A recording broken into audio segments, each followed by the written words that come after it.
there are 17 goals that the United Nations has set to improve the quality of life and well-being for us all by 2030. And it's about us thinking global, but acting local.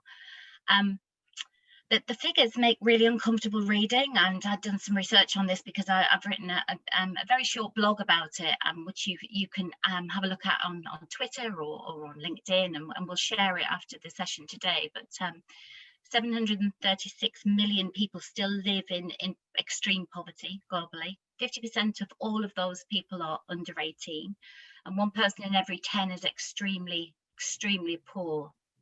And it got me thinking about some of the huge stats that 1.3 billion people live in multi-dimensional poverty, and 10% of the world's population in extreme poverty. So quite hard-hitting figures, but I kind of thought, well, surely people living in poverty in the UK aren't as desperate as the global picture. And when I'd done some research around recently the Joseph Rowntree Foundation's recent report on UK poverty in 2019 and 20, there has been little change in overall poverty levels for more than 15 years, rising between 2013-14 and 2016-17. So the stats are around 14 million people are in poverty in the UK, which is more than 1 in 5 of the population. And that's made up of 8 million working age adults, 4 million children and 2 million pensioners, which is huge, and it's systemic and it's a trap. And we know that you're much more likely to be in poverty if you live in certain regions. If you live in a family, perhaps where there's a disabled person or a carer, if you work in certain sectors such as accommodation and catering, or in retail, or if you live in privately rented housing. And those who really struggle tend to be lone parents on low incomes, with insecurity across many aspects of their lives. So dehumanizing work, feeling trapped in a never-ending circle by the benefits system, and feeling stuck in unaffordable or perhaps insecure housing with no alternative. So working for a community foundation, we become uncomfortably knowledgeable about those that are living in poverty, people who need a good deal of additional support. And actually we see that the voluntary sector is often at the forefront of that work. So I'm delighted today that we're able to open up the conversation. I know that Rachel will facilitate this brilliantly. I'm going to introduce the panel to you. So we have a highly esteemed panel of people who are working in those areas, who live in our county, who are aware of the issues and the challenges of people who are living in poverty, and those who give back and support those as well who have less. So we have, I'd like to welcome Barry Rogers, who we have from Tollers Solicitors. We've worked with Barry for many years, and the trustees of the Margaret Griffin Trust. And we have a fund from Margaret Griffin that has been administered over the past 5 or 6 years, I think, and we've supported lots of organisations and groups who are alleviating poverty. I'd like to welcome Sarita Sharma from Longhurst Group again, and we've worked with what was Spire Homes, a housing association, which is now Longhurst, and they have a fund with us as well, and work with those people who live within the housing association at Longhurst. We also have Hassan Shah, one of our trustees. Welcome, Hassan. Michaela Carey-Slater, and I quote you such a lot, Michaela, because I know Baby Basics do a fabulous work working with mums who struggle and are vulnerable and at disadvantage when they have new babies. Bianca Todd, a founder of the Community Courtyard, and has worked closely in areas like Spring Boroughs, which is one of the highest areas that we see in terms of people living in disadvantaged communities, and how that can be prevented and worked with. So I know that Community Courtyard are doing a great deal of work there. We've got Care and Repair representative today, so welcome Gillian Shadwalt. And Catherine White from Growing Together Northampton. So people we know very well, people who we've either supported through the grants at the foundation, or indeed those people who are giving back to those in need. So I'm now going to welcome Rachel, who's going to facilitate the conversation. So to our panel members around UN SDG1, no poverty, what local activity or commitment are you carrying out to help tackle poverty in Northamptonshire?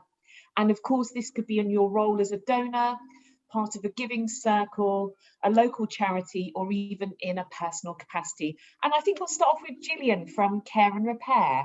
Hi, yeah, so Care and Repair has been funded a lot through NCF, so many thanks for enabling us to help people in poverty. And how we do that really is by providing a service to those people of essential support work that otherwise they may not be able to afford to buy themselves. Basically, it wouldn't be seen as statutory provision, but nevertheless, there are essential works in the home to keep those people safe, warm and secure at home and help keep them independent. And as a lot of the people we support are in fact in poverty, they often struggle unsupported, not getting their needs met and putting them at greater risk. So through the funding we get through the Community Foundation, it enables us to provide those much needed services to those people in the home and help them keep safe and warm at home. Thank you, Gillian. So Care and Repair obviously supporting a lot of older people who might be at risk of particularly pensioners' poverty and those with disabilities. Moving over to Nikki from Baby Basics. Tell us a bit about your commitment to tackling local poverty. Oh yeah, thank you. Yeah, we work with many professionals and charities and agencies across the whole county who make referrals to us of those mums and families that are very disadvantaged and very vulnerable. It could be the mum is fleeing domestic violence, it could be mental health issues, addiction, it could be real financial hardship, a whole ream of issues that mums may face.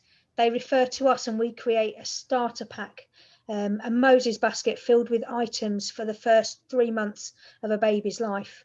And initially that provides a safe place to sleep, because we know that some of our families have nowhere for anybody to sleep, let alone a baby. And of course that's not possible. So we start with a real positive start to life, giving hope for families that they can stay together, that they can have a good start to provide that baby with what it needs to thrive in its first 3 months of life. Thank you, Mickey. So obviously Baby Basics focusing very much on supporting mums and families who are experiencing financial hardship to support the quality of life for their families. Bianca, Community Courtyard, tell us a little bit about the work you're doing locally to tackle poverty. Yeah, so Community Courtyard is working with young people and families. We are traditionally an outreach-based service, but we're now at the Yard at 62 Gold Street, which is really exciting. And what that's been able to provide us with is an opportunity to do something we think is really important. The only way out of poverty is around education, and everything is education. So we provide a variety of opportunities for young people and their families to take part in informal education, because actually the barriers to education, it can be a real big thing. An example of that at the moment is our daily tea and toast. So people come and have some breakfast, come and have a conversation, don't realise they're learning, but it gets them back into being part of an active part of our community. Thank you, Bianca. So Community Courtyard very much focusing on tackling child poverty and supporting young people into education and including their families in that support. Moving on to Catherine. Catherine from Growing Together Northampton. Tell us how you're tackling poverty locally. Hi, Growing Together is a community organisation based in the east of the town. And we tackle poverty in a variety of ways, some real practical things like giving out food bank vouchers and signposting people to where there is other help. But actually, I always think of poverty as broader than that. And I guess going back onto what Bianca said, one of the things we do is we run a nursery. I see poverty about being around aspiration and being around a broader category, and actually giving people the chance to develop, and people who are disadvantaged by birth almost, the chance to be more level with their peers. So our nursery, I would say, tackles poverty in a different way, along with some practical stuff. Our community work involves running groups to support people and about building relationships, and often the way you do get people to talk to you and trust you is to help them. And so we will do all sorts of things like, I don't know, we've had a load of clothes in, we're passing them on to families in the nursery, and we give out food to people, we have the Tesco's delivery, and we try and meet people where they're at and see if we can help them. Sometimes I think the best you can do is a friendly face and a cup of tea. Much harder now they can't come in the building, but hey ho, we like a challenge. Thank you. So Catherine highlighting there the true meaning of the group's name, Growing Together. So building those relationships of trust to support children and families to help lift them out of poverty. We'll now go over to some of our donors and supporters who are taking part in the panel today. So first of all, Barry from Tollers and representing the Margaret Griffin Charitable Trust. Tell us about some of the support work you're doing in relation to tackling poverty. Yeah, thanks, Rachel.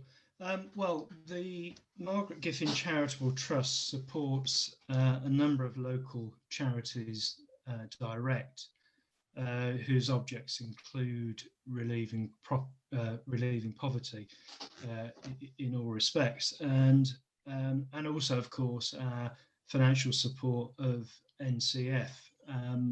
We recognise that it is difficult for us as a charitable trust to sometimes locate appropriate charities for support by the trust, and which is why we have entered into these arrangements with NCF, who we think are probably more qualified, or almost certainly more qualified than what we are, to locate appropriate charities to support. So thank you, Barry. That's the Margaret Griffin Charitable Trust, very much focused on funding local projects that are tackling poverty, so providing the investment and donations to help meet those solutions. We'll now go over to Sarita, one of our donors from the Longhurst Group. Sarita, tell us a little bit about the Longhurst Group work locally to tackle poverty.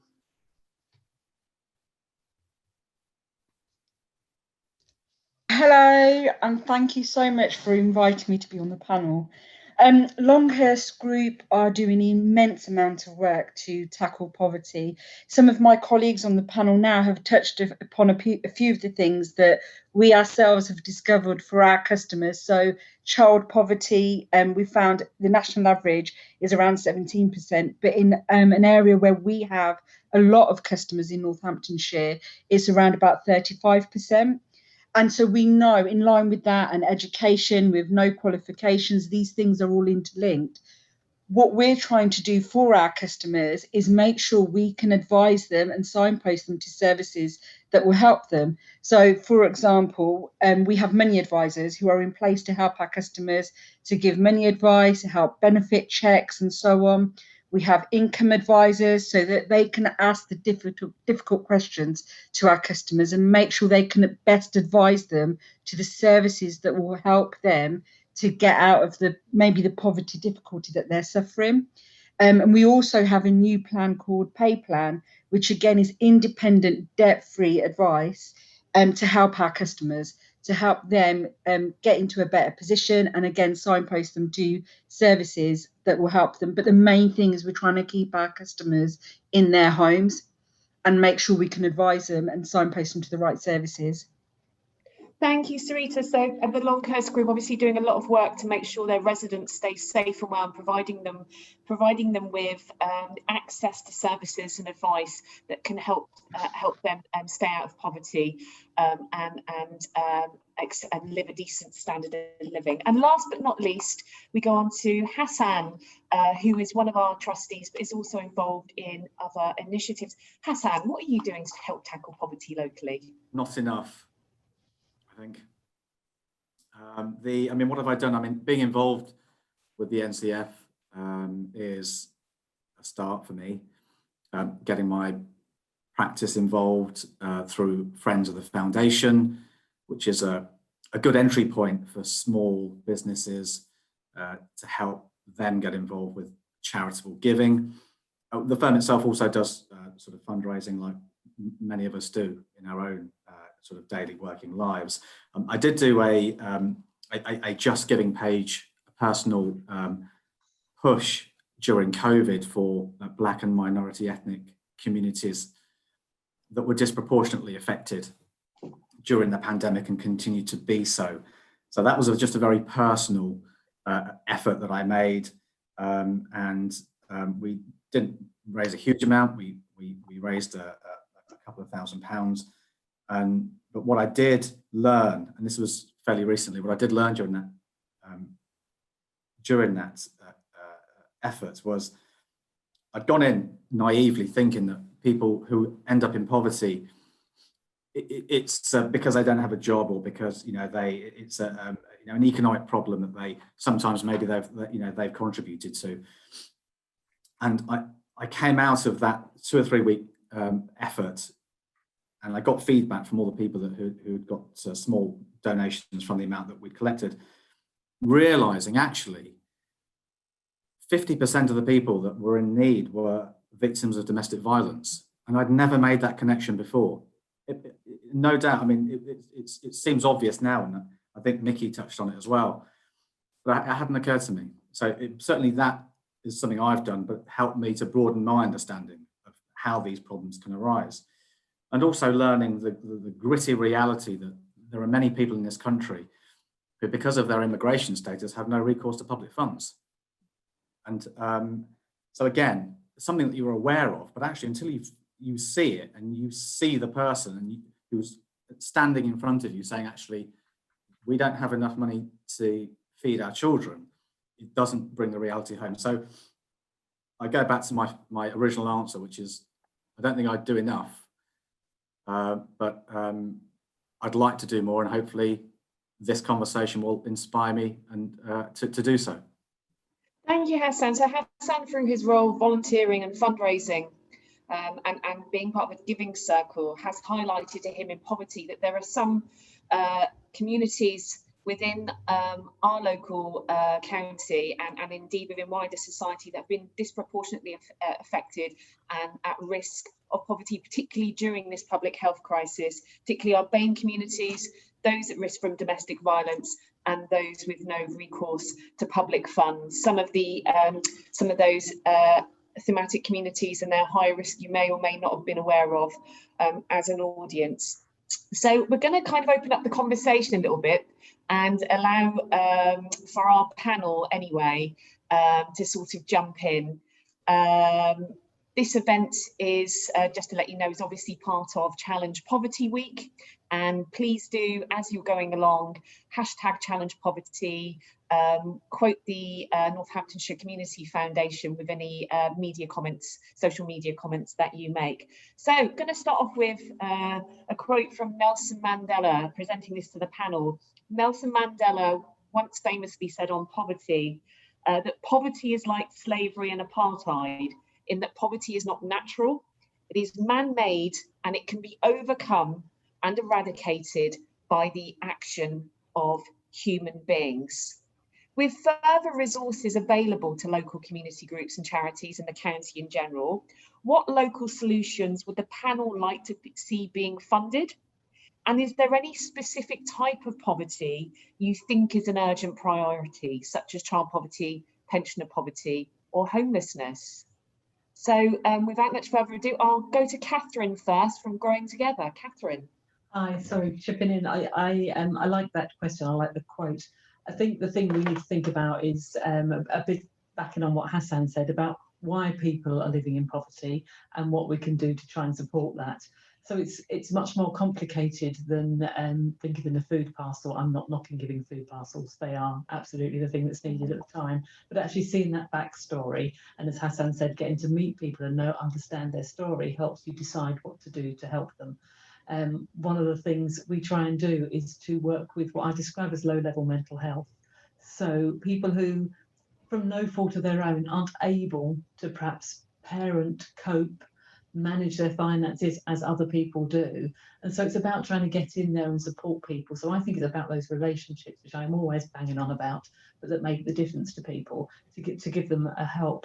And alongside that is education, and that's a much broader discussion. But how can we really ensure that some of the issues that are around now with young families don't happen when those children become parents? I think a lot of issues around parenting are generational. People that have always lived in poverty and not been able to get out of that. And that makes a real challenge for us all. I could bang on, but I'm conscious of not doing that. But the only other thing I would just raise is housing. I think housing is critical to poverty. We've got several families that are living in 1-bedroom accommodation with 2 children, 2 or 3 children. And I'd say it to my own friends and family, I challenge anyone to have lived this year in a 1-bed flat without a garden with 2 young children. You may not be such a good parent at any of us. So, you know, there's some practical stuff there. Catherine, thank you. And one of the things I particularly noted that you said is about the importance of, when we are working to tackle local poverty, about building relationships and meaningful connections to really understand what people's day-to-day life is, and building their trust in order to support them. And not to judge them. No, of course. Yeah. Moving over to, I see Gillian, you've got your mic off. I mean, obviously we're seeing people of all ages, but a lot of the people that we support are in fact older people. And what we actually see is a lot of the pensioners who actually do not claim any benefits. Often I think that's a generational thing. They don't feel the need to claim benefits. They don't want people knowing their business possibly. And they've always been happy to cope as they are. And so what we try and do, as Catherine said, it's very much about that networking, working with other partnerships, not just trying to do what your little bit. It's about looking much broader than that. So, for example, we try and encourage people to, particularly with Community Law Service, we work very closely.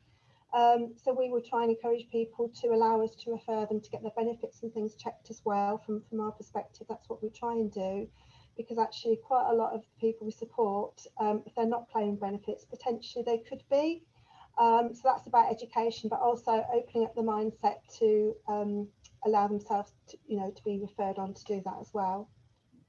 Okay, thank you, Gillian. So obviously a key point there, highlighting some maybe issues of hidden poverty that we might not be aware of, that pensioners and older people are not collecting the benefits that they have right to, and that's putting them at risk of poverty. You also mentioned about education. Bianca, you're obviously big on education. How would you like to respond to this question and to what's been said by the panel so far? Okay, I think that one of the most important things when we're looking about how we eradicate poverty is about the approach that we take. Historically, we've spoken about partnership work, but we know that doesn't actually work. It's just a word that we put down on pieces of paper. And actually what recessions do is they make us very competitive as organisations. If we're going to tackle poverty successfully, we have to use the word collaboration, and it has to mean something. Do you mean it has to be more than just a set of words? We have to look at people as not belonging to us, but being part of a community that we are also a part of. And so we need to see people less as service users, but more as people who we engage with. And so we need to think very much about the language that we use very much from the beginning in terms of that. When we look at what is an urgent priority for poverty, I think as we are possibly about to have a circuit break in a couple of weeks, where we're all going to be on lockdown again, in Spring Boroughs and Castle Ward, I'm very aware that 40% of people don't have access to the internet. 40%. I mean, let that sink in Northampton. Do you mean, so how do they access anything? If you want to get your shopping done online, God forbid you could afford to do such a thing anyway, but you'd have to do that. So what happens if you're a young person who could be doing very well at school, but your family only have one smartphone to do your schoolwork? So I do think there is a new poverty that is creeping up on us, which we have to be very careful about, and that's the internet poverty. I don't think there's a priority for all of them. I think they all simultaneously need to be addressed. Okay, thank you, Bianca. Some really key points there about collaboration and meaningful partnership work. Obviously, the decrease in ability to fundraise has put extra demands and pressures on local community groups and charities. Some more competition for funding and access to it, as you said. The language that we use when we speak about people in poverty and people experiencing financial hardship, and being mindful of working alongside people rather than doing to, and also the emergence of new poverty, digital exclusion, and a really alarming statistic about the reality in Spring Boroughs and Castle. So thank you for bringing that to the fore in this panel conversation. Moving over to Michaela, did you want to respond to those points and your own thoughts? Yeah, I think it's really important that we do properly work together. But I think the thing that stood out to me was humanisation. We talk numbers, we talk statistics, but actually they represent people and individuals that are facing real situations, that have real lives, and I think that's something that we need to really promote if we're talking about poverty. And people can have very negative views of poverty and people in poverty, and some of the rhetoric is really quite harsh to hear, and yet these are people and we could be in their situation, and I think we can forget that if we're not careful. We can forget that, you know, some of us are very close to being perhaps homeless, or to not having our jobs, to be made redundant, or to be facing the need for a food bank.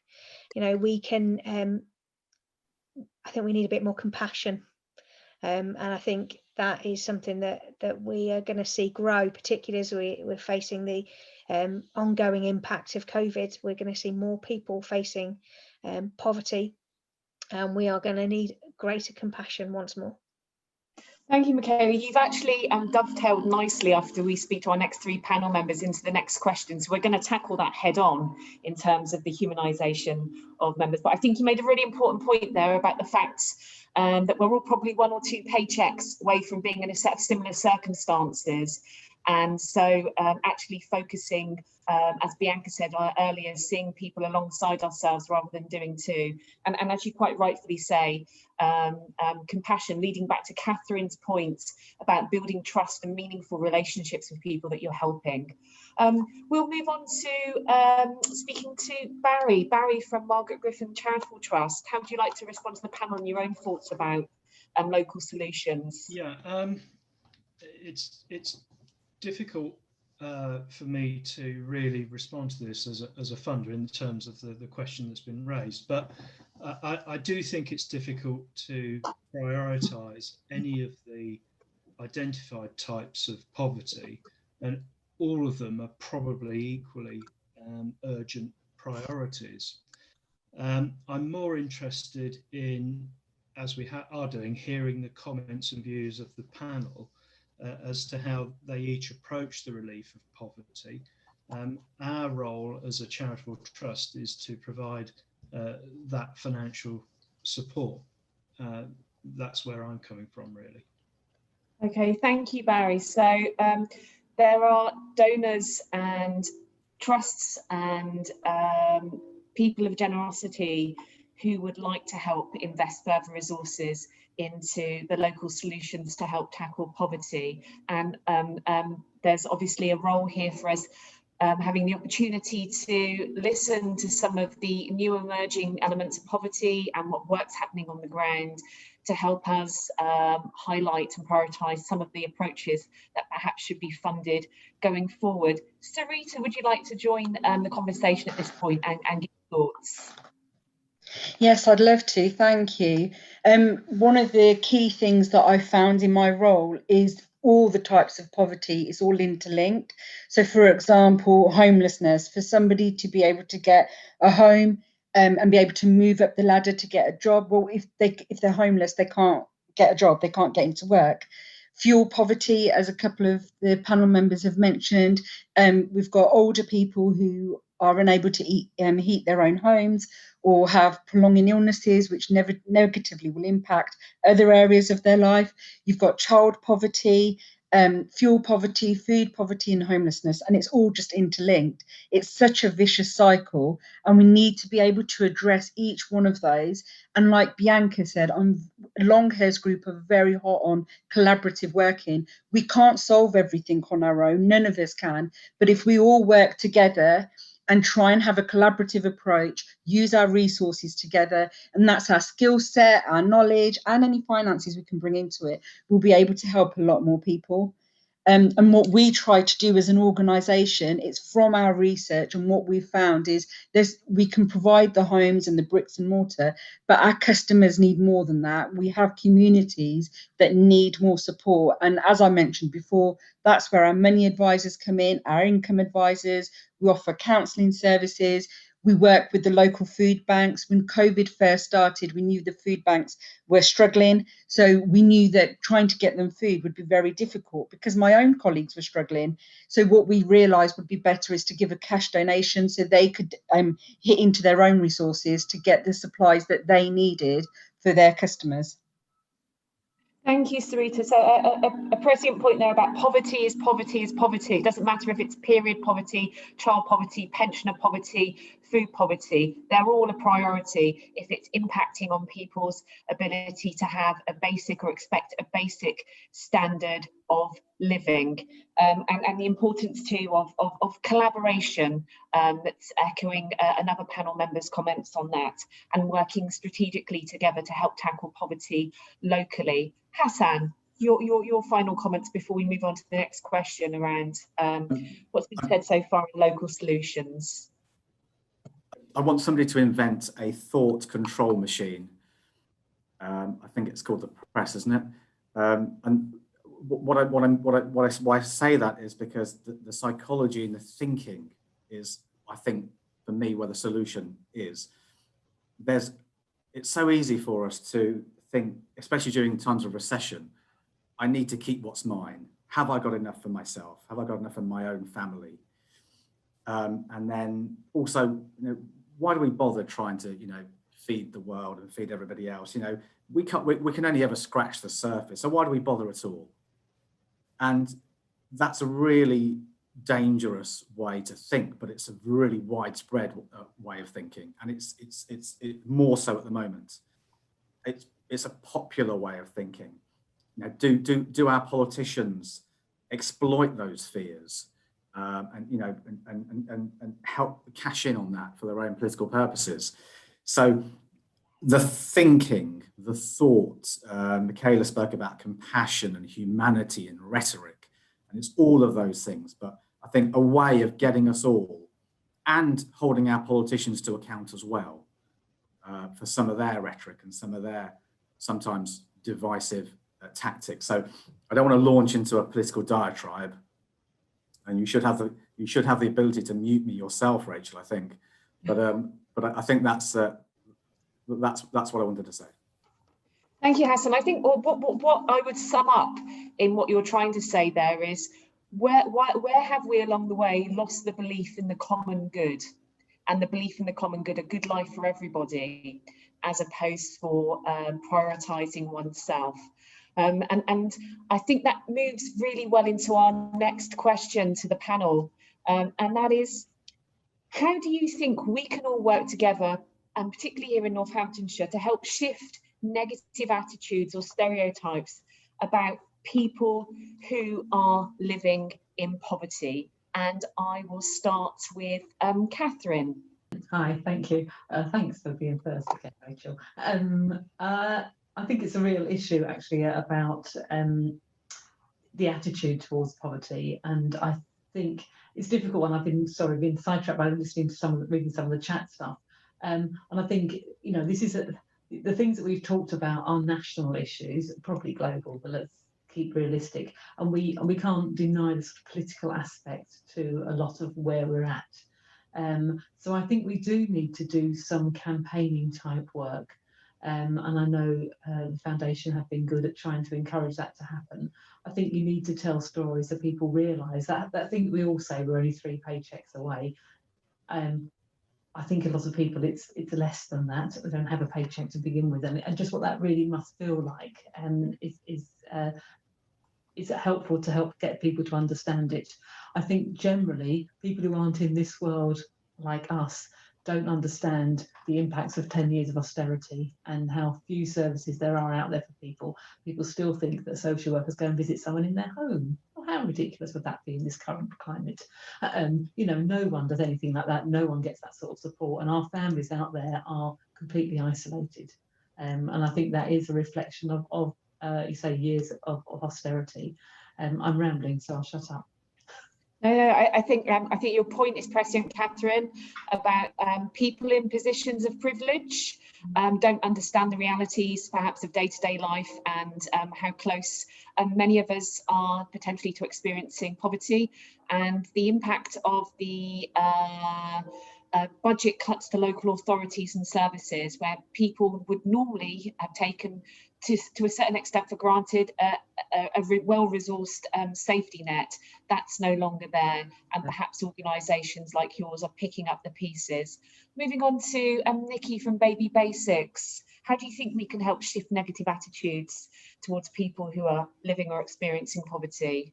Yeah, I think what's been said about story, it's humanizing it again. It's giving it a real truth as to what it is, because maybe people in power don't have any idea of what it's like. But if I'm honest, neither do I. Even those of us who are working from a really privileged position, we don't know what it's like to be living in that one bedroom with all those people, to even have a bedroom. You know, we don't have that experience necessarily, and it's having that face of reality, those people, making it human and making it real. We are people who love story, and that's the way that humans work, is that connection. But actually we need to hear some of those stories of what people are facing, and how people have kind of triumphed over some of that adversity as well. And I know that we've been working at a project promoting people's stories, so that they can see that, you know, it's not about blame. It's not about saying that, you know, this is what the choices that people have made. Sometimes there are choice elements in it, but more often than not, it's systemic, it's generational, and it's stuff that happens because life can be difficult, and people find themselves in situations that they could never have dreamt of. So we need to make this real to people by sharing the reality of it, by sharing people's true stories, I think. Thank you, Michaela. So Michaela, basically, in a word, saying dispense with the numbers, and let's hear more people's stories, real life stories, so that we can connect and understand and make that emotional, empathetic connection with people and their experiences, because these are the people who are experts by experience, by virtue of what they've been through. Hassan, would you like to come in at this point? Michaela keeps on saying exactly what I'm about to say. So it's exactly that. Attitudes, real life stories. I'm going to read this. It'll probably take 30 seconds. The Just Giving effort I did, I got feedback from the various people that we helped, and this is this was from Zim Women, actually, African association that many of you will be familiar with. Person A became homeless 3 years back after domestic violence. She's been on social housing, moving from one accommodation to another. That's another thing sometimes we forget. With her 2 children, who are 10 and 15. She was finally given a permanent home just over 8 weeks ago. The house was empty. We've managed to get her a mattress and covers and a cooker just a week ago from the charity link. However, there is a need for an electrician to install the cooker so that she can start cooking proper meals. But for now, we are providing her food parcels and cooked meals. Her children, 10 and 15, 15-year-old's a girl who now has grown into a woman and has monthly sanitary and other toiletry needs. So that's just one of the stories that I was sent in terms of feedback from that Just Giving project. And how much stuff is there in that that one simple story? So that, I think, is how we get people to re-engage, is to tell them those stories. Thank you, Hassan. I think you highlight a quote that is relatively famous, which is, it's very expensive to be poor. And I think it was Oscar Wilde, but I think people understood the day-to-day complexities of how you're penalised by being on a very low income. They would recognise that poverty is not a personal choice. It's often people up against a lot of barriers and a lot of unfair systems. Bianca, moving over to you from the panel. Hiya. I was just thinking about what you said there, Rachel. When we think about poverty, we think about the fact that lots of people, when they're donated stuff, have the cheap shoes. Do you mean? But we learned from history, but unless you get a good pair of shoes, do you mean there's nothing cheap about it, because you have to keep replacing them? I think in order to answer this question, how do we shift negative stereotypes and attitudes, it's about how we use our resources. Who comes into the yard? Is it just people who are experiencing poverty? No, it isn't. It's the whole community. Why is it the whole community? Because people who are experiencing poverty are part of the community, as are other people. I also think one of the important things when we're telling people's stories is to ensure that those stories don't capture them in poverty. Do you mean that we don't make them the face of poverty, that we actually provide people with a hope to escape poverty? Do you mean, so how do we share people's journeys as well as the instant where they are at the moment? Because unless we give people hope, there is no escape from poverty. So the stories must be filled with hope, and that must be through us funding good quality services. Do you mean making sure that people can wear good shoes on their feet rather than the rubbish ones, make sure they can eat the food that we want to eat? Do you mean I'm really fed up of people donating shit food, to excuse my language? Why can't people who are poor eat good food? We all want to eat good food. So why do we raise it? So if we raise our expectations for people, let it be all people, let it not just be our own families. I think when we raise our expectations for what we can expect of people, we can achieve great stuff. So if you come to the tea and toast at the yard, the toast will be good bread, will be proper butter, and probably some good homemade jam. That's Thank how you, we change Bianca. people's lives. I think you're making a key point there about returning to the common good and not treating people like they're on a poverty safari. So we're looking at people's lives in real term and sharing our the most upheld values around compassion, justice and dignity, I think is the key word that's being highlighted there. Thank you. Moving to Gillian, your thoughts. Just really reiterating what's been said about sharing real stories, compassion, changing attitudes, negative attitudes, and showing positive outcomes from what can be achieved, especially when people work together. And I think this is highlighted as well, that there's various panel members here that we need to be connected. I think Hassan said about a lady who needed a cooker wiring in. We could actually potentially go and do that for her free through some of the funding that we could have. So I think it's really important as well that we're all sharing our resources. We also see quite a few people who have been victims of domestic abuse of all ages. So again, I think we all need to be talking and working together to maximise outcomes that we can achieve for people. Thank you, Gillian. I think and what you're possibly saying there as well is by through working together, we can hold a barrier of support against those negative attitudes and stereotypes that seep in, and be those advocates for those individuals as well. Sarita, did you want to come in at this point? Yes, absolutely. Again, like Hassan was saying, a lot of the people have said things that viewpoints that I already share, but I come back to that collaborative approach, sharing the good stories. On the Longhurst website, we have quite a few good stories, the ones that our customers are willing for us to share, where we've tried to make a positive difference with our actions and what we're doing, going beyond the bricks and mortar and looking further at what they need as individuals, but also in the community. And there are lots of good stories that we can share to change the face of what people perceive as poverty to be, but also, as I said earlier, about understanding how poverty is all interlinked. One leads to the other. So we have to make sure we're addressing the core issues. And as other people have said on the chat, we've got to go past the talking. We need to be taking positive action to get these positive results now, and share those good stories and make sure we're ambassadors of this to show people. And also, I think it comes back to something we've been talking about since the back end of last year, is showing people about being kind.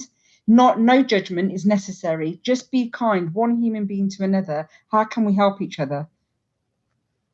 Thank you, Sarita. So what we're saying there is about changing the narrative locally, taking positive action, working in collaboration, and also actively listening to what people's stories are telling us about their lives and how we can support to change them.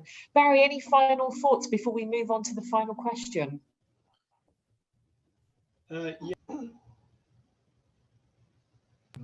Just to say, well, as has already been said, it's got to be telling the story and publicising those stories as much as possible. And of course, NCF continuing to provide the sort of centralised support that it already provides. That is key to it as well, I think. Thank you, Barry. So we're at our final panel question, and we'll be moving over to Q&A. So thank you very much for the questions that have been posted so far. I think we'll have enough time to answer most of them. So panel, This is no mean feat, and it's a bit of an ambitious question to ask, but tell us what it is anyway. What is your vision for Northamptonshire in 2030, and what do you hope we can have achieved by then to eradicate poverty on our doorstep? And I will start with Mickey from Baby Basics. Wouldn't it be great if I was made redundant because I wasn't needed? You know, I would definitely be up for that. That would be the absolute dream.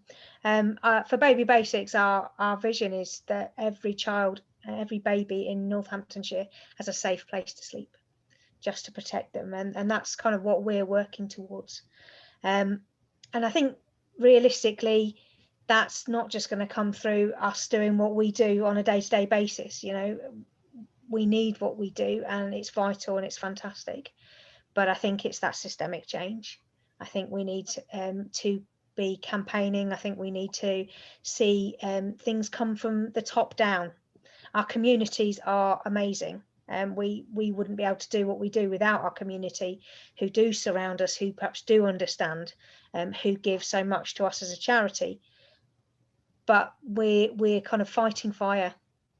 And really we need to kind of get to the source of it, and I think that needs to be systemic change. I think that needs to be a political level that actually says that as a nation we are going to support each other, not just as a community here, but as a nation. That is what we are going to hold as our value, that people matter from the bottom up. Thank you, Michaela. So a change at the national and local policy level, which reduces the burden on the charitable sector and makes groups like your own less likely to have to exist in the first place. Moving over to Gillian. Gillian from Care and Repair, rather. I think as well that also I think we need that buy-in at local level from the county council. I think the voluntary sector are very much part of the solution, and they're not the solution, but they're very much part of the solution in help those in poverty and helping to ease that poverty. I don't think we recognise the part that we play, and I think this risk of some of the sector, you know, folding and stopping the fantastic work that we will do. I think a lot of us are ourselves as organisations living from month to month, never knowing if we're going to be here in 6 months' time. And that's going to have a massive impact on the people that all of us support, and actually costs, you know, local government a lot more money in the long run. So I think there needs to be that local buy-in as well of the fantastic support that we all do in our hard work and how important it is. Thank you. So highlighting the importance of the collaborative work through the local voluntary and community sector, and making sure that local government recognises that as well. Moving over to Bianca, Community Courtyard. Just mindful of the time, everybody. So in order to get some Q&A in, can we try and streamline our responses? The best way to eradicate poverty is to ensure that all of the people that we work with feel like they have a voice in their own community and are able to take action at every level. And to remember that every decision that's been impacted against them has been a political decision, and they can make an equally different political answer to that. It doesn't have to be this way. A better world is possible. Thank you. So Bianca's saying that poverty is a political choice and that we should empower local people who are experts by experience to have the platform to influence policy change. Thank you. Moving over to Catherine. Hi, I think it's been said really. I would absolutely agree with what I've heard. I think there's that national dimension, and there's also let's keep going locally and doing what we can do, because it does come down to that as well. But yeah, the national dimension is the critical one, actually. Policy is critical. Thank you. Hassan. How do you end poverty in the next 10 years in Northampton? I don't know. Structural change, root and branch. Starting in the home, family, support structures, education, opportunities, jobs for people so they can help themselves out of poverty. Yeah, I mean, it's a huge ask, but we've got to make a start. Thank you. So we've got to start somewhere, hence the introduction of these community conversations to highlight and keep a conversation going on locally. And this will be the first of many. Moving over to Barry, your final thoughts. Just to say that I agree with everything that's been said so far, and also how about to have eradicated homelessness in Northamptonshire by 2030. Thank you, Barry. And Sarita, your final thoughts before we pick on some Q&A from the audience. I think we've mentioned the national side, but I also think it's enabling our customers to be able to help themselves. So developing their skill sets, basic things like budgeting. So once we have got their income levels where they need to be, to make sure they know how to budget, because a lot of people, it's inherent learnt behaviour. They won't know how to manage their own money or how to manage the things that they have. So I think it would be great to be able to enable people. And for 2030, child poverty, it absolutely breaks my heart to know how high child poverty is, especially in the areas we're working in. Okay, so the panel, thank you so much for your responses to those 4 questions. As I said, we're going to keep the community conversation going. This recording will be shared, but we're going to move over to some Q&A. I'm going to pick up on a couple of questions and ask 1 or 2 of the panel members to respond. And we've got a question here from Steve Summers, who says, poverty is often a cause of, or at least exacerbated by, unjust systems, poor housing, job opportunities. How could and should we engage with those who can make decisions in Northamptonshire that can adversely affect people?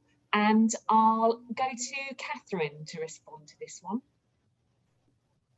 Hi, completely agree with Steve, although I do understand that sometimes locally they are tied by national guidelines and structures and what have you. I'm a long time worked in the voluntary sector and believe in the power of it working together. I know that Vin are currently looking at setting up a forum, and I think we need to really support those sorts of structures where we can work together and talk to each other. All I would say is that let's not be naive about it. I'm old enough and long enough in the tooth to know that it's very difficult. That just because we all work in the same sector, we don't all have the same views, and it isn't always straightforward. But we need to try, because if we don't try and all work together, it's going to make us fragmented. I think it's important. So use the structures that exist. NCF are great at getting people together as well, but make sure we're all trying to be on the same page. Thank you, Catherine.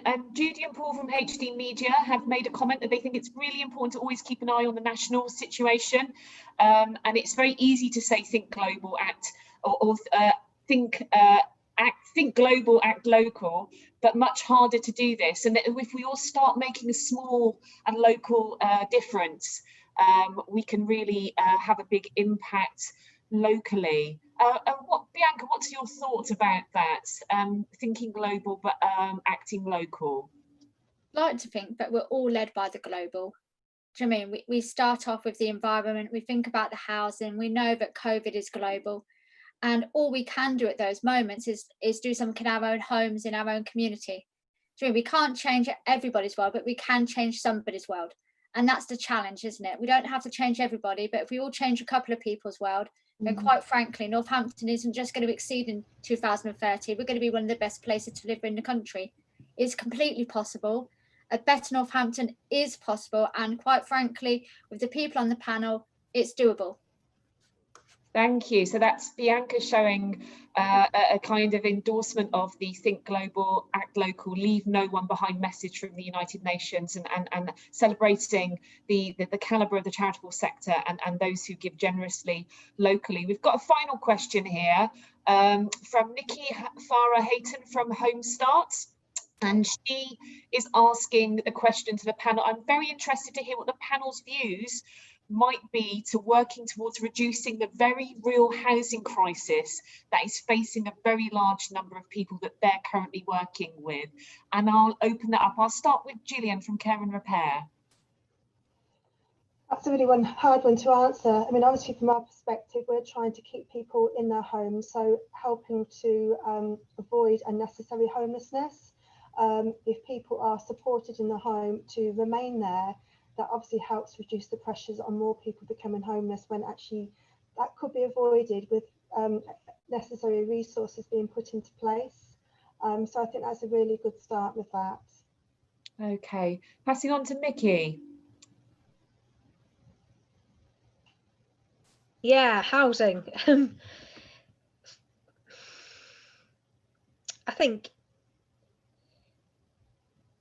think it's a particularly my specialist subject, housing, if I'm honest, but I think we do need to be working together to see that people are aware of the crisis and the need, and to bring it up to a higher standard as a baseline. I think we need a baseline that says, you know, that people deserve to live in a house that is positive, that is clean, that is a healthy environment. But again, I think it is achievable if we work together. But I'm sure there are other people on this panel who know much more about housing than I do. Thank you. And we'll move over to Sarita, whose specialism is around housing. Sarita, what's your response to Nikki's concerns about stopping a housing crisis happen? Thank you, Rachel. No pressure there. I absolutely understand why Nikki would raise that question, and it is extremely difficult. In terms of housing, I work for an organisation that provides social housing, and a lot of what we do is actually led by government to what they feel is needed, and what comes up in my area, it's called a housing list. So it isn't just down to the housing providers. We are led by other organisations to what we can supply and in what areas. We look at, for Longhurst, we are predominantly in the East Midlands, so that's our focus. In this area, we've got properties in Northampton, and Rushton's our larger area. But we are, again, as I keep saying, we are led by government and localised government as well to where they want us to build. Just picking up on a couple of points, Nikki is saying she's thinking especially about poor landlords who are overcharging for unsuitable housing, and Bianca's very kindly come back. Don't know if you want to speak to this point, Bianca, about becoming members of ACORN. So ACORN is a community union that supports people in poor housing, stops landlords from evicting them. It's one of the best community unions that I can recommend. And quite frankly, if we haven't got a branch in Northampton, I think after this conversation, I'm going to set one up. So watch this space. I know not a lot about housing, but I'm going to set up a branch of ACORN so we can stop it, all the evictions, which inevitably will start happening due to this horrific government and its failure to tackle poverty. So there is an offer from Bianca there to set up a local community union to support people at risk of being evicted from their homes and the issues that they may experience from landlords overcharging them. Earlier on, Steve Summers had mentioned the idea of setting up a poverty truth commission. So that's something that we'll share a link to. I think there's something up in Gateshead, Newcastle, which has been set up similarly.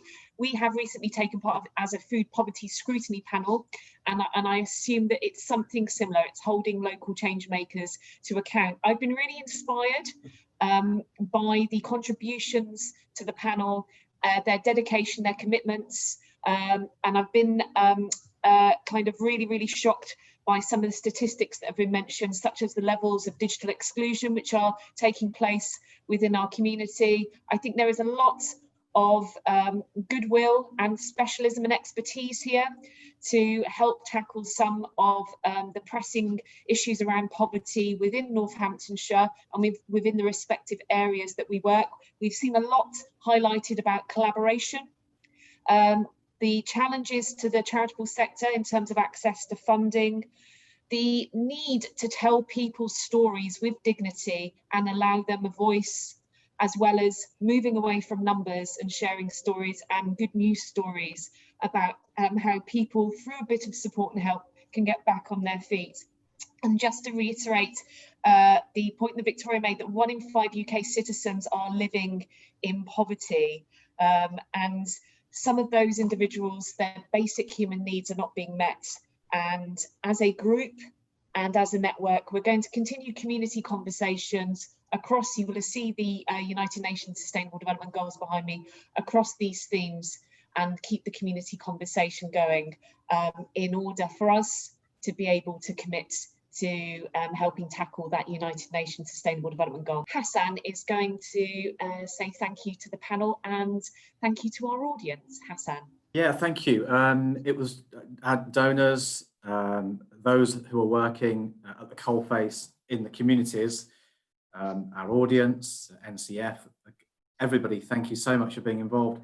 I jotted down some words which sort of sprung out as we were going through that hour or so, and I'll read them out to you.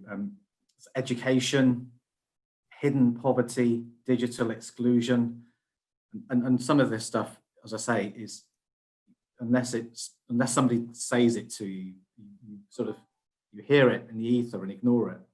But actually, it's been, for me personally, it's been such a rewarding hour. Collaboration, compassion, humanity, and I thought I'd finish using some of the more positive words that we heard during the course of the last hour. We heard about good stories and good news stories, and the importance of that, and hope, and never to underestimate that or to let it go. I said it was a huge ask, but we've got to make a start somewhere. But I'll finish with something that Bianca said, which was good shoes and good jam. So thank you very much, everybody.